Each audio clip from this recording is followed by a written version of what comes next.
घर में 5 जहर हैं, पांचों जहर को बाहर निकालो आप। केवल डायबिटीज नहीं, आपके जीवन के सारे रोग खत्म हो जाएंगे।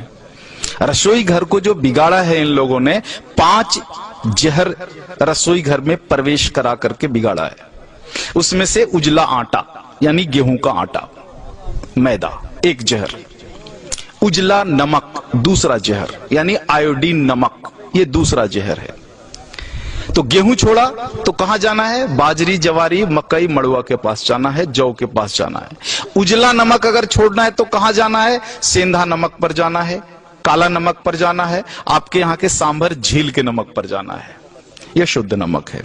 तो दूसरा जहर हुआ। तीसरा जो जहर इन्होंने डाला है चीनी। चीनी का पिंड छोड़ो, चीनी बंद कर दो। चीनी की जगह जितनी इच्छा है उतना गुड़ खाओ, भूरा खाओ, खांड खाओ। ये डायबिटीज की अच्छी दवा है। गुड़ डायबिटीज की अच्छी दवाओं में से एक है। हमारे यहां जितने डायबिटीज के मरीजों की चिकित्सा होती है ना, सबको लिख के देता हूं प्रिस्क्रिप्शन पैड पर, प्रतिदिन गुड़ खाओ। हाँ, रसगुल्ला खाने का मन है जरूर खाओ, गुड़ वाला खाओ। जिलेबी खाने का मन है जरूर खाओ, गुड़ वाली जिलेबी खाओ। बालूशाही खाने का मन है, गुड़ वाली खा लो। जितना मीठा खाने का मन है खाओ, गुड़ वाली खा लो। तो तीसरा जो जहर है वो आपका चीनी है। हाँ। और जो चौथा जहर है वो है रिफाइन। हाँ, इस रिफाइन को बाहर निकालो।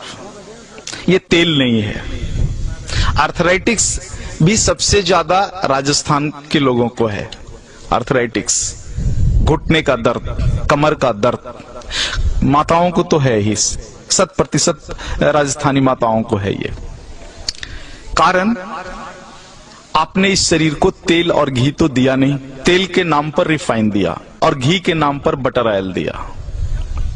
कहते हो घी खाते हैं, लेकिन वास्तव में वो बटर ऑयल है, घी नहीं है। आप कहते हो तेल खाते हैं, तेल नहीं खाते, रिफाइन खाते हो आप। रिफाइन अलग है और तेल अलग है, दोनों एक नहीं हो सकता। तो इस रिफाइन को बाहर निकालो और तेल को लेकर के आ जाओ। तेल सरसों का हो सकता है, तिल का हो सकता है।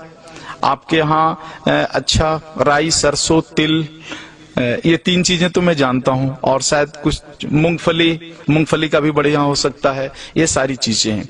2 विरुद्ध चीजें हैं, एक सूर्यमुखी और सोयाबीन। इनके चक्कर में मत पड़ना, ये दोनों खतरनाक हैं। तो इस तरह से रसोई घर से अगर कुछ चीजों को आप बाहर निकाल दो। 2 मॉडर्न चीजें हैं, एक प्रेशर कुकर, हाँ, जो आपके रसोई घर का प्रेत है, प्रेत को बाहर निकालो। हाँ, पकती नहीं अनाज, फटती है अनाज। दाल फटता है उसमें, पकता नहीं है। नीचे से ताप और ऊपर से प्रेशर, तुअर का दाल फट जाता है, पकता नहीं है। पकेगा तो मिट्टी की हांडी में धीरे धीरे, सने सने, धीमी आंच पर ही पकेगा। तुअर का पौधा जितने दिन तक मिट्टी में खड़ा रहता है, उसी हिसाब से समय लेगा हांडी में पकने के लिए। जल्दी कैसे पका लोगे आप? नहीं पका सकते। वो मिट्टी में 10 महीने तक खड़ा रहा है तो 10 मिनट तो लेगा ना चूल्हे पर पकने में। आप फटाफट 2 मिनट में पका लोगे, पकता नहीं, फट जाता है। अनाज को, फटा हुआ अनाज खाओगे तो गड़बड़ तो होगी ही, पका हुआ अनाज खाओ। प्रेशर कुकर में कोई भी अनाज नहीं पकता, केवल फटता है। तो इस प्रेत को बाहर निकाल दो। और दूसरा प्रेत तो कम है, जो है फ्रिज, हाँ, इसको बाहर निकाल दो। शरीर को अग्नि चाहिए। फ्रिज की सारी वस्तुएं शरीर के अग्नि को खराब कर देने वाली है। शरीर में अग्नि नहीं होगा तो पचेगा ही नहीं, और पचेगा नहीं तो सड़ेगा, और सड़ेगा तो वायु निकलेगा, और वायु निकलेगा तो पता है वायु क्या क्या करता है?